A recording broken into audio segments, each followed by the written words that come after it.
V-Guard presents कौन जीत रहा है, को पावर्ड बाय सेंसोडाइन एंड विमल। बोलो जुबां केसरी। करनाल के लोगों का मैं दिल से धन्यवाद करता हूं कि एक बड़ा विश्वास करनाल के लोगों ने व्यक्त किया है और करनाल के लोगों ने इस बात के ऊपर भी मुहर लगाई है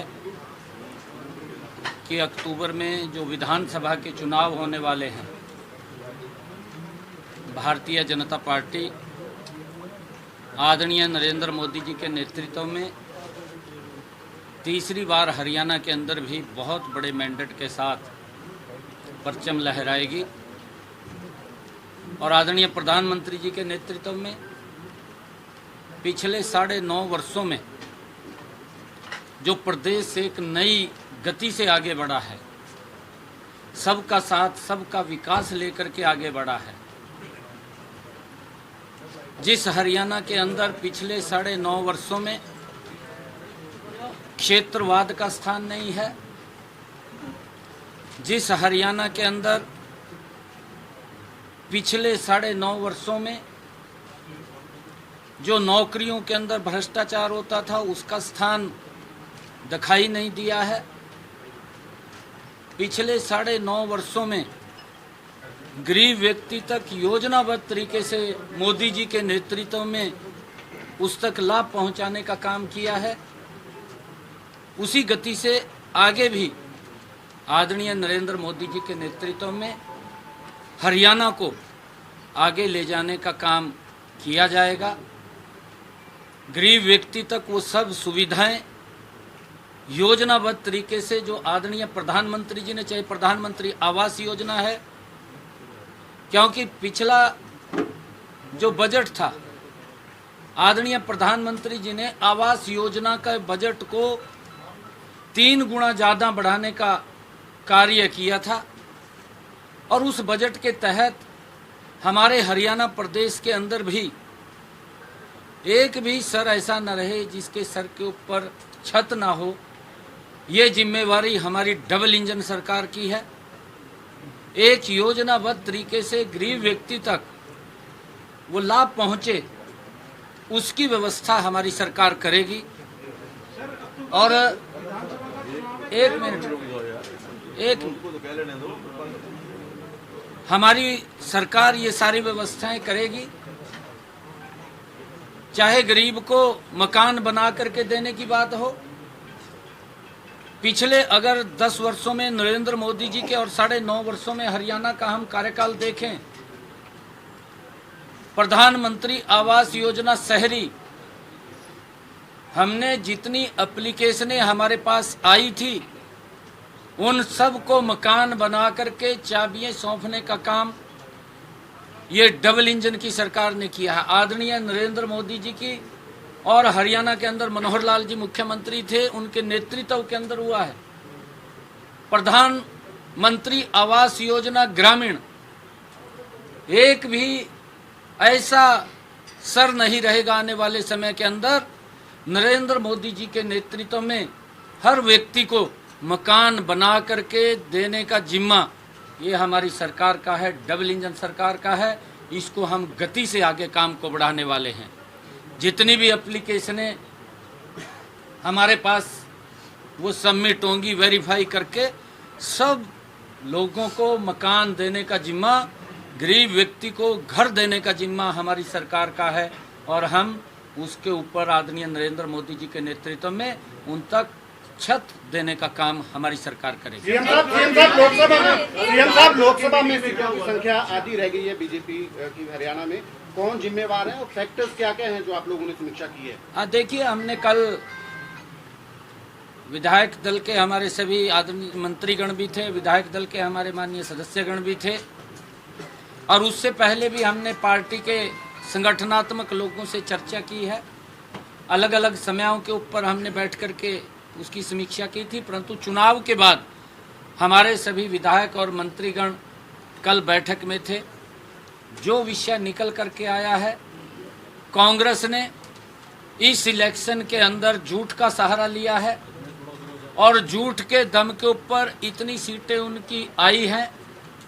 उन्होंने एक झूठ फैलाने में वो कामयाब रहे कि मोदी जी तीसरी बार प्रधानमंत्री बनेंगे। इनके तमाम नेतागण और राहुल गांधी हर मंच के ऊपर उस पवित्र संविधान की बुक को लेकर के लहराते हुए नजर आए और ये बोलते नजर आए कि मोदी जी अगर तीसरी बार प्रधानमंत्री बनेंगे तो वो संविधान को, आरक्षण को खत्म कर देंगे। इतना बड़ा झूठ, और उस झूठ को बोलने का काम कांग्रेस के नेताओं ने और कांग्रेस के आकाओं ने किया है। ये दुर्भाग्यपूर्ण है। परंतु इस इतने बड़े झूठ के अंदर नरेंद्र मोदी जी की नीतियां और डबल इंजन सरकार के कार्य, लोगों ने उसके ऊपर जबरदस्त मुहर लगाई है। अगर हम देखें कि जो हमारा वोट परसेंटेज है वो कांग्रेस से आज भी ज़्यादा वोट परसेंटेज है, क्योंकि समीकरण के हिसाब से कुछ सीटें उनकी उसके अंदर वो आई हैं, परंतु हमारी जो वोट परसेंटेज है आज भी कांग्रेस से ज़्यादा हमारा है। और आगे के भी जो हमारा जो झूठ फैलाने का काम कांग्रेस ने ऐसी समाज के अंदर किया है कि ये आरक्षण को ख़त्म कर देंगे, आरक्षण को और संविधान को ख़त्म कर देंगे, इस प्रकार का कांग्रेस ने दुष्प्रचार किया। हमारे कार्यकर्ता भी ऐसी समाज के घर घर के अंदर जा कर के इनकी पट्टी खोल करने का काम हमारा कार्यकर्ता करेगा और लोगों को इस बात के लिए बताने का काम करेगा कि कांग्रेस का संविधान का अपमान किसी और ने नहीं, वो कांग्रेस ने किया है। कांग्रेस ने जिस भारत रत्न डॉक्टर भीमराव अंबेडकर जी ने ये पवित्र संविधान देने का काम किया, उसको भी कांग्रेस ने अपमानित करने का काम किया है। और इस प्रकार का झूठ, क्योंकि आज तक डॉक्टर भीमराव अंबेडकर जी का भी सम्मान कांग्रेस ने नहीं किया और कांग्रेस ने लगातार संविधान का अपमान करने का समय समय के ऊपर कोई कसर नहीं छोड़ी।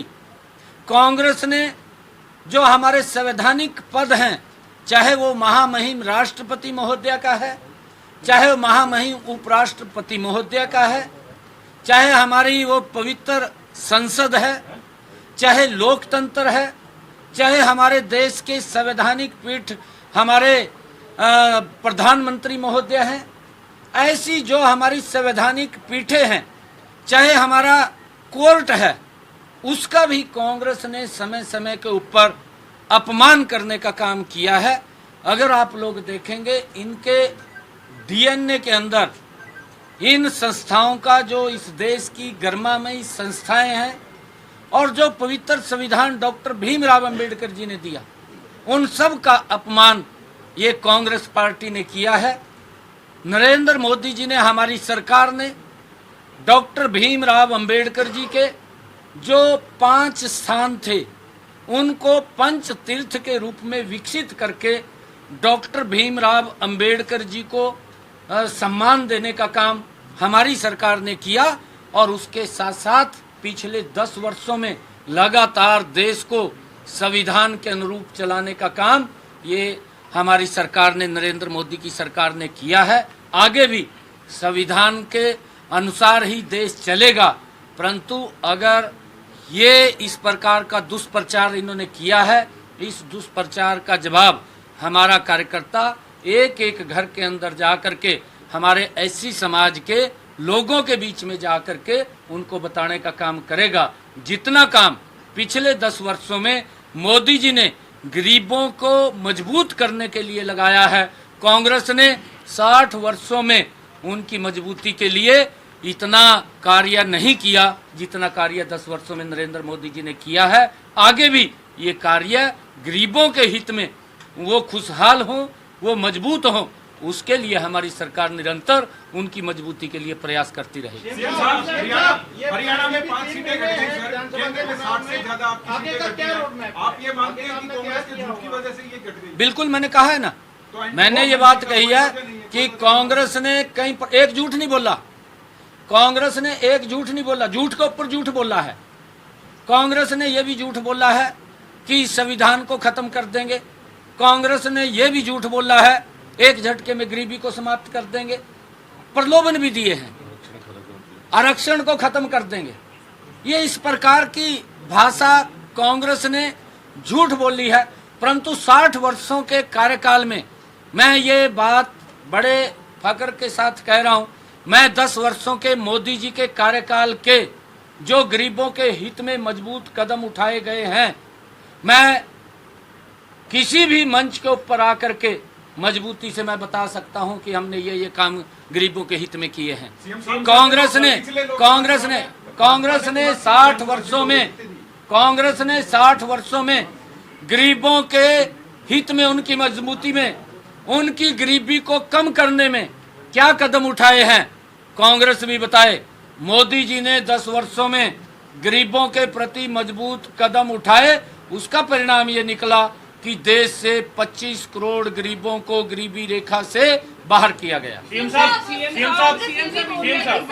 अल्पमत में है तो उसका क्या जवाब देंगे? सरकार के पास आंकड़े हैं पूरे मेजॉरिटी में रहने। मैं शुरू से ये बात कह रहा हूं, आज भी हमारे पास बहुमत है, पूरा आज भी बहुमत है। कांग्रेस इस प्रकार का दुष्प्रचार कर रही है। कोई भी सेशन आया है, हर सेशन के अंदर झूठ का सहारा कांग्रेस ने लिया है। अब देश को कांग्रेस के इस चरित्र को भी समझना होगा। मैं देश और प्रदेश के लोगों से ये आग्रह करूंगा कि वो कांग्रेस के इस झूठ को भी समझें, उसका एनालिसिस करें। ये क्या बोलते हैं, क्या बोल करके लोगों को गुमराह करते हैं। इस प्रकार के झूठ बोले एक भी सेशन ऐसा नहीं गया जिस सेशन के अंदर कांग्रेस ने अविश्वास प्रस्ताव लेकर के न आए हों। हर सेशन के अंदर अविश्वास प्रस्ताव लेकर के आए और हर सेशन के अंदर कांग्रेस को अपने मुंह की खानी पड़ी। हुड्डा साहब संख्या गिनवाते हैं सर, आप भी संख्या गिनवा दीजिए। वो संख्या हम संख्या गिनवा रहे हैं, हम संख्या वो गिनवाए ना। संख्या जो अविश्वास की बात कर रहा है, 12 तारीख को मैंने फ्लोर ऑफ द हाउस, जिसमें कांग्रेस के मुखिया भूपेंद्र सिंह हुड्डा मौजूद थे, उनके समक्ष हमने विश्वास मत हासिल किया। अगर उसको लग रहा है कि सरकार अल्पमत में है, वो अपने मेंबरों को लेकर के महामहिम राज्यपाल के सामने जाकर के परेड करवाए ना, वो करवाए जाकर के। बीजेपी की सीटें कम हो गई, हरियाणा में आप आधी सीटों पे आ गए, इसके बावजूद आपको लगता नहीं कि कुछ कमियां आपके सिस्टम में रही है? देश में भाजपा का ग्राफ घटा नहीं। देखिए मैंने इसका जवाब दे दिया है। एक मिनट, मैंने इसका जवाब दे दिया है। मैंने कहा है कि कांग्रेस ने लगातार झूठ बोलने का काम किया है। हम ये बात बोल रहे हैं, कांग्रेस अपने 60 सालों के कार्यों को, गरीबों को, एससी समाज के लोगों के वेलफेयर के लिए, उनकी मजबूती के लिए उन्होंने क्या क्या काम किया वो बताएं। मैं 50 काम मोदी जी ने जो किए हैं उसके बारे में बता सकता हूँ। आपने कहा था कि 4 तारीख के बाद जो तमाम कार्यकर्ता हैं वो अधिकारियों को आपने साफ निर्देश दिए थे कि 4 जून के बाद जो हमारे कार्यकर्ता अनसुनी की गई तो अब उनकी खैर। ये बिल्कुल, ये मैं आज भी ये बात कह रहा हूँ। हमारा कार्यकर्ता चौधरी है, वो स्वाभिमानी कार्यकर्ता है, वो कोई गलत काम ना करता है ना करवाता है। हमारा कार्यकर्ता कभी भी कोई गलत काम नहीं करवाता, ना वो करवाता है। अगर अधिकारी के पास हमारा कार्यकर्ता आता है काम के लिए तो अधिकारी की जिम्मेवारी है उसका काम सुन करके उस काम को करना, ये जिम्मेवारी है। अगर कोई गलत काम वो कराता है तो हमें भी बताए और उसके बारे में भी वो बताए। हमारा कोई कार्यकर्ता ऐसा नहीं है कि वो गलत काम कराए। वी-गार्ड प्रेजेंट्स कौन जीत रहा है, को पावर्ड बाय सेंसोडाइन एंड विमल। बोलो जुबां केसरी।